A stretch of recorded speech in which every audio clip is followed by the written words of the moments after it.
갈래상.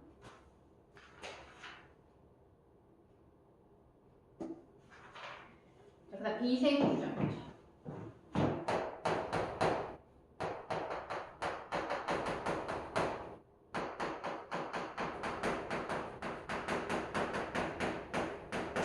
이생규정자는 이제 고전소설이다. 그렇기 때문에 진짜 어렵게 나오면 앞부분 줄거리 있지. 여기서는 이렇게 정리돼서 나왔지만 실질적으로 그 지문을 같이 낼 수도 있겠지. 그렇게 되면 내용 일치 적절하지 않은 것은 이렇게 묻잖아. 그지? 그렇게 된다면 또 우리가 봤던 이 부교재에 있던 내용이랑 조금 더 다를 수가 있겠지. 됐나? 그렇게 우리가 살펴볼 수가 있는데, 자, 일단 얘는 고전소설이기 때문에 그 고전소설 같은 경우에는 좀 만약에 조금 어렵게 나온다면 갈래상 특징을 물을 수도 있어. 갈래상 특징 고전소설인데요? 이렇게 할 수가 있지. 그러니까 어렵지는 않은데 또 은근히 또 갈래상 특징에 대해서 많이 틀리는 아이들이 있어. 그러면 어떤 거? 고전소설 이렇게 나올 수 있어. 윗글과 같은 갈래에서 드러나는 거. 일반적인 특징은 이라고 했을 때 그 윗글은 고전소설이다. 평면적 인물이 드러난다. 그 다음에 전형적 인물이 드러난다. 이렇게 하면 어떡할 거야? 맞는지 아닌지. 평면적이라고 하면 성격의 변화가 없다는 거야. 그치? 그러면 평면적 인물은 대부분 고전소설에서 드러나고 현대소설로 올수록 입체적. 전형적 인물은 그 이제 인물 대표하는 예를 들어서 효녀하면 춘향이, 심청이, 그리고 정절하면 춘향이 이렇게 되는 거거든. 그러면 이 전형적 인물의 반대 개성적 인물. 그래서 입체적 인물이나 개성적 인물이 현대소설로 올수록 평면적 인물과 전형적 인물을 고전소설로 올수록 고전소설은 가보개혁 이후 1894년 이후에 나타나는 것은 고전소설이라고 한다. 그런 거 나올 수 있는 부분이고 그 다음에 고전소설은 다 전지적 작가 실정이다. 그리고 정기성이나 아니면 비현실성 드러나기도 하고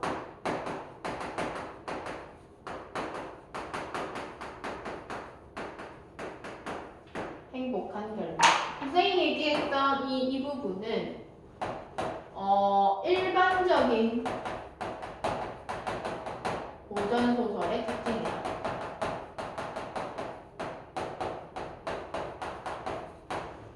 됐지? 자, 근데 여기서 지금 이생규장전 같은 경우에는 뭐가 이 행복한 결말이라고 하는 측면에서 달라. 그러면 만약에 서술형으로 이렇게 나올 수 있겠지. 윗글에서 나타나는 일반적인 고전소설과 다른 점을 쓰고 근거를 서술하세요. 그럼 이렇게 쓸 수 있어. 일반적인 고전소설은 행복한 결말로 마무리되지만 이생규장전은 행복한 결말 아니지. 하나, 마지막에 보면 저승길 간다 이렇게 얘기를 하지. 결국은 둘이가 헤어지고 결국 이생도 이 최여인을 따라서 죽게 된다. 됐지? 그러면 이생규장전 그지? 이생규장전은 행복한 결말이 아니야. 됐지? 그리고 이제 일반적인 소설과 다르다. 그 대신 뭐는 있어? 정기성, 비현실성 이런 거 있지. 그럼 이렇게 나올 수 있겠네. 만약에 두 개 합친 다음에 윗글에서 나타나는 일반적인 고전소설의 갈래상 특징을 쓰고 일반적인 고전소설과 다른 점도 쓰세요. 같은 점은 정기성, 비현실성. 누가? 최여인이 뭐하는 거? 한생에서 나타나가지고 그 이생과 함께 또 잘 지내잖아. 그 부분. 얘는 또 차이점. 이런 거 나올 수 있고. 두 번째 얘는 만남과 이별이 반복돼. 만남과 이별이 반복되는 구조로서 제시된다는 게 특징이야. 그치? 그럼 이런 것들 같은 경우에는 보통은 뭐 서술형으로도 나올 수 있겠지만 뭐 이렇게 보기 안에 그치? 만남 1 또는 뭐 이별 1 만남 2 만남 3 이별 3 이렇게 해가지고 객관식으로도 나올 수 있는 부분이야. 그럼 얘는 내용 파악 같은 거 있지. 내용 파악을 좀 잘한다면 잘 알아볼 수가 있겠네. 됐지? 얘는 사실은 그 정도 살펴볼 수 있는 부분이야. 그래서 오른쪽에도 보면 61페이지에 정리된 것들 보면 어떻게 해서 세 번째 가약을 맺었는지 이렇게 나올 수 있겠네. 그치? 세 번째 가약에 대해서 노출을 하세요. 첫 번째는 뭐 당장 넘어와서 만났고, 두 번째는 부모의 허락으로 만났고, 그치? 세 번째는 죽은 여인이 환신해서 인연을 맺었다. 이렇게 나타날 수 있는 부분이다. 이렇게. 자, 그 다음. 조금 어렵게 나오면 뭐 나올 수 있다 했어? 자, 여기서는 불교, 도교, 유교적 사상이 드러난다. 이렇게 얘기를 했어. 자, 유교는 뭐 있어? 효, 정절. 그치? 그렇게 해서 살펴볼 수가 있고, 불교는 결국에는 어쨌든 이들이 뭐 하네? 이루어질 수 없게 헤어지게 되는 상황이야. 그래서 우리는 이런 것들을 좀 허무함이라든지 그런 것들을 나타낸다라고 해서 불교적 무상감이라고 얘기를 해. 그리고 도교 같은 경우에는 이제 숙명론과 연계해서 나타난다면 어쨌든 세 여인이 뭐해서 환신해가지고 만났잖아. 그 도교적 숙명론 이렇게 얘기를 해. 근데 아마 학교에서 이런 사상들을 많이 거의 안 배웠다고 하니까 참고로 파악하면 되겠다.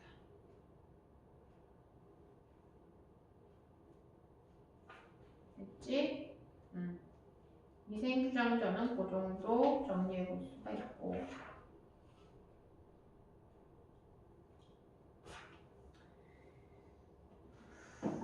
그 다음에 상충곡 64페이지.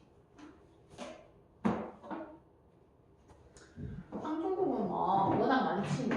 왜? 고전소설이잖아.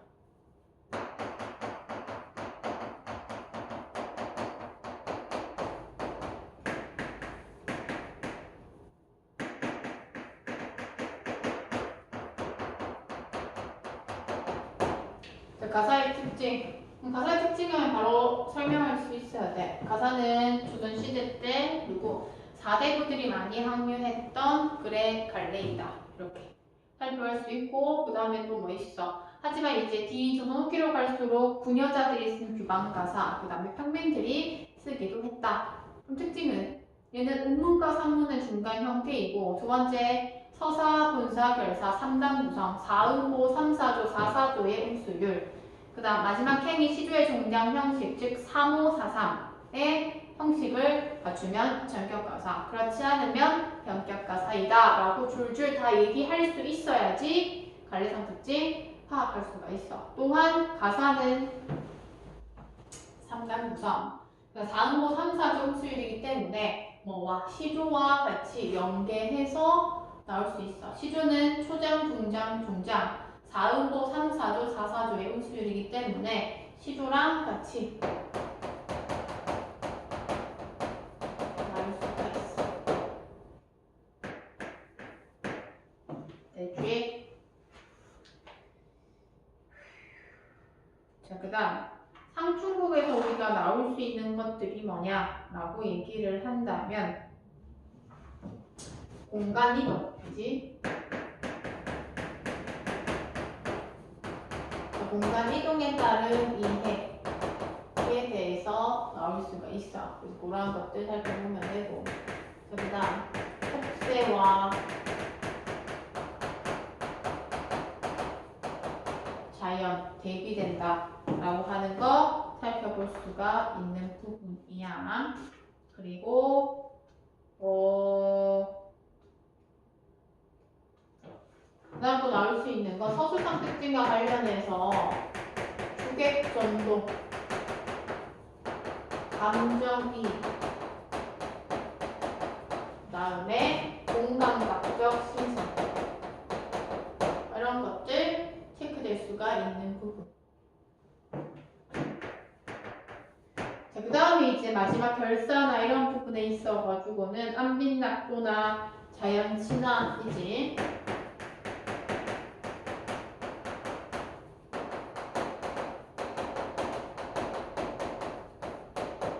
이러한 것들 살펴볼 수가 있고. 그 다음에 시어나 식구의 의미도 얘도 나타나겠지. 근데 이 고전시에서 가장 중요한 건 뭐야? 해석이야. 그치? 해석할 수 있어야 된다. 해석할 수 있어야지 시어나 식구의 의미를 파악할 수가 있어. 제가 외부 지문이 나올 수 있는 시조 연계라고 되어 있는데 이 시조랑 연계될 수 있는 부분은 사실은 뭐 여기 3번도 같이 연계될 수 있는 부분이야. 그리고 내용상 얘는 감정이입이라든지 공감각, 그 다음에 5번, 3번, 그치? 요거와 관련해서 고전시는 이러한 특징을 가진 고전시는 굉장히 많기 때문에 외부 지문 연계될 가능성이 있고 해석, 구절의 의미, 묻는 문제. 그래서 해석하는 문제가 서술형으로 나올 수도 있어. 그렇기 때문에 정확하게 해석하는 방법 파악해야 한다.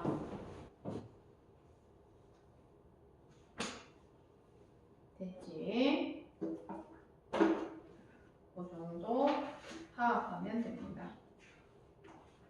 나 이제 정리 한 3작품 정도 한 것 같은데 68페이지에 있는 풀 각각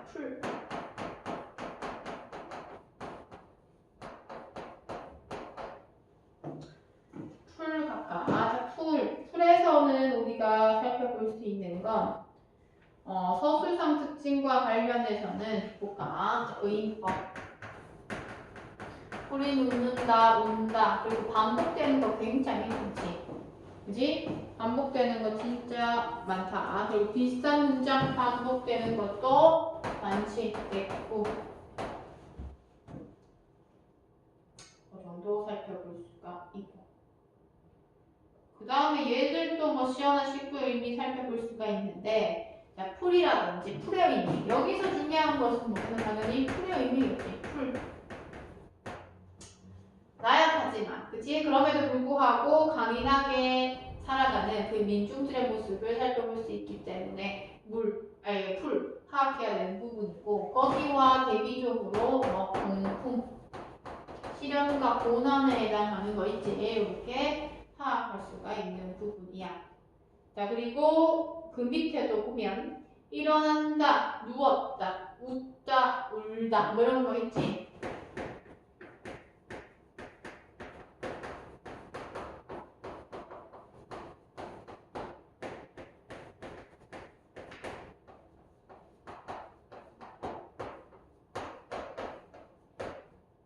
여기 추가해야 될 그런 뭐야? 대조도 추가해야 돼.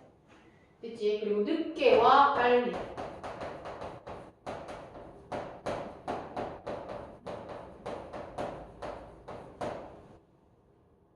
늦게와 빨리 이렇게도 살펴볼 수 있는 부분. 대조의 방식이 들어간다라고 살펴볼 수 있겠네. 잠시만.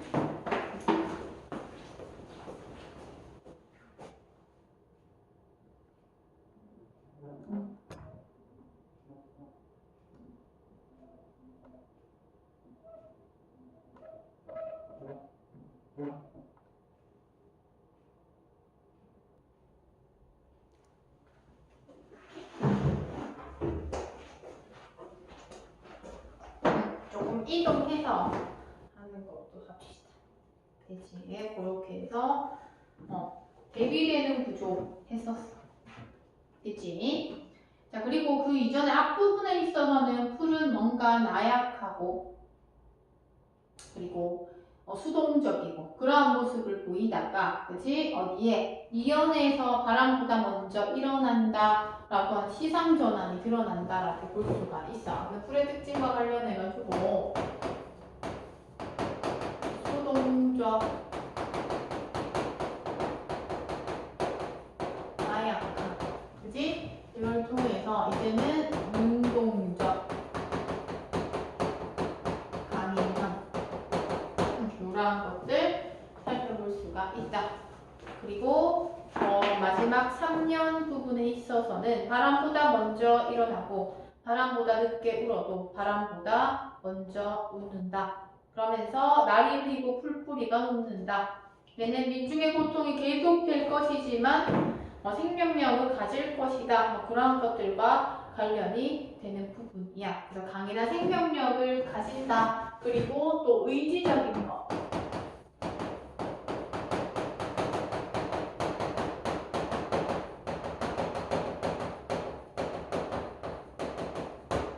됐지? 그럼 얘도 이제 시대적 배경과 관련해가지고, 그지? 독재 정권을 배경으로 하고, 그지? 억압하는 그런 상황이기 때문에 또 그런 것들도 나올 수가 있겠지.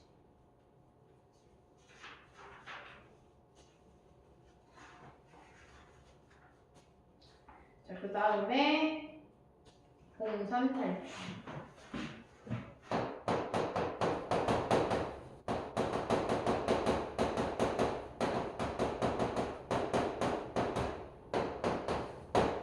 봉산 탈출의 경우에는 얘는 당연히 가장 중요한 거 72페이지에 있는 봉산 탈출의 재단 구조라고 되어 있지. 재단 구조와 관련해가지고 얘는 이게 제일 중요하다라고 살펴볼 수가 있어. 됐지? 그리고 쉬이, 춤, 기능 또 중요한 1, 2번 다 중요해. 됐지? 그런 것들 제시될 수 있고. 자, 그 다음에 양반을 희화한 모습이라든지 어떻게 희화화했는지 다 요소들이 달랐지. 그래서 계급의 위선을 풍자한다든지 방정맞은 모습 제시한다든지 나올 수 있었고, 그 다음에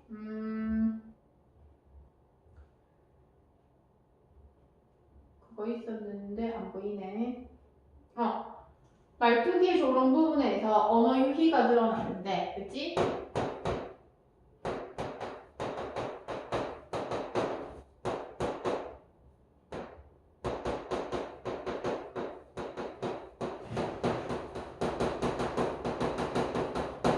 발음의 유사성과 관련해가지고 제시할 수 있어. 그래서 이 부분도 발음의 유사성과도 우리가 관련해서 나올 수가 있어. 언어 유희는 어순도치, 동문, 반복 나올 수 있는데 얘는 발음의 유사성과 관련해서 제시가 된다라고 볼 수 있고, 자, 또한 구절이나 이런 것들로 봤을 때 73페이지에서 살펴볼 수 있는 건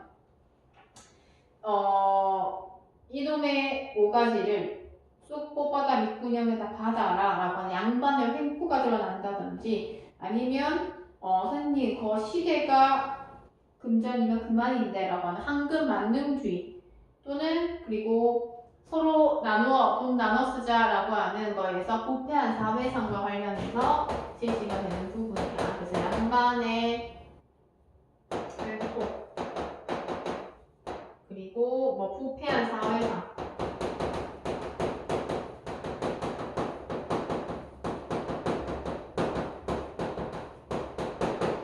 이런 거 나올 수 있고, 시대가 금전이면 금만인데 황금만능주의에 대해서도 나올 수 있고, 그걸 안 했구나. 자, 발레상 특징 민속극이야.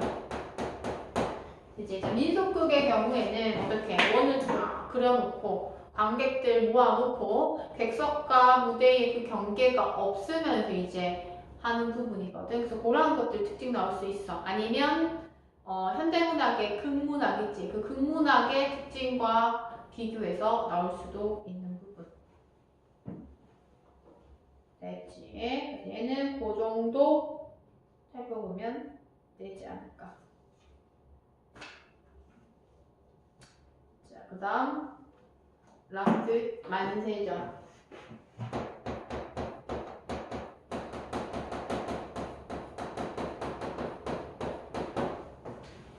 만세전 75쪽. 75쪽 가자. 얘도 뭐야? 시대적 배경이 일제강점기다라고 하는 거에 특징을 살펴보고, 특히 77페이지의 3번 같은 경우에는, 그때 당시에 그 시대적 상황이 어떻게 해서 부정적인가, 어떻게 해서 힘들었냐라고 하는 걸 파악할 수 있어. 그래서 묘지, 원래의 원전 묘지라고 쌤이 설명을 했었지. 근데 그렇게 하지 못했던 건 일제 억압과 수탈이 있었기 때문에 그러했다라고 얘기를 했었어. 됐지? 그래서 이 만세전의 제목의 의미는 뭐라고 했어? 만세를 불렀던 데가 1919년이지 그 전이다라고 얘기. 3.1운동 직전에 조선의 참담한 현실을 드러내기 위해서 만세전이라고 얘기를 한다라고 얘기를 했었어. 그치? 그 정도 살펴볼 수가 있고. 만세전 같은 경우에는 뭐 그냥 구절의 의미 같은 것들에 대해서 나올 수가 있어. 선생님이랑 했던 거 있지. 뭐 세상 물정 모르는 사람들의 모습이라든지 아니면 표독한 미 이런 것들 살펴볼 수 있고, 그 다음 시점에 대해서도 나올 수 있어. 시점.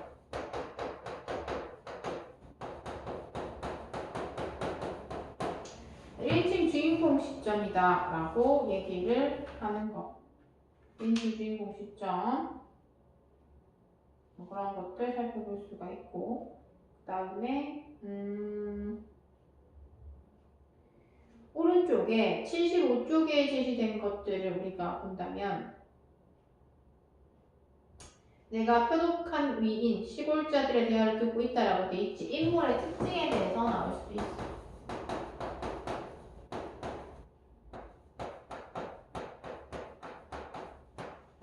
그치? 인물의 특징에 대해서도 나올 수 있고. 그 다음에 뭐 76페이지에 보면 여기서도 마찬가지야. A 부분과 관련해가지고 서술상 특징 이런 거 나올 수가 있다. 그리고 이게 일제강점기를 배경으로 하고 있기 때문에 어떠한 현실을 비판하냐. 현실을 비판하는 내용 하면 그때 정리했었지. 일제여각과 수탈이 만연했던 현실을 단순하게 본다면 현실에 대한 조선인들의 대응 방식 수동적이었다라고 얘기를 하는 거. 사실은 그때도 얘기했지만 만세전 같은 경우 이 뒷부분이 조금 더 유명하다라고 얘기를 했었어. 그래서 여기서 이제 내가 얘기한 예를 이 조선을 뭐라고 묘지라고 얘기를 하지. 왜? 그만큼 일제의 억압으로 인해 가지고 참담한 현실을 얘기하기 위해서 묘지라고 얘기를 하고, 묘지 아니라 무덕. 무덕이가 이렇게 얘기를 해.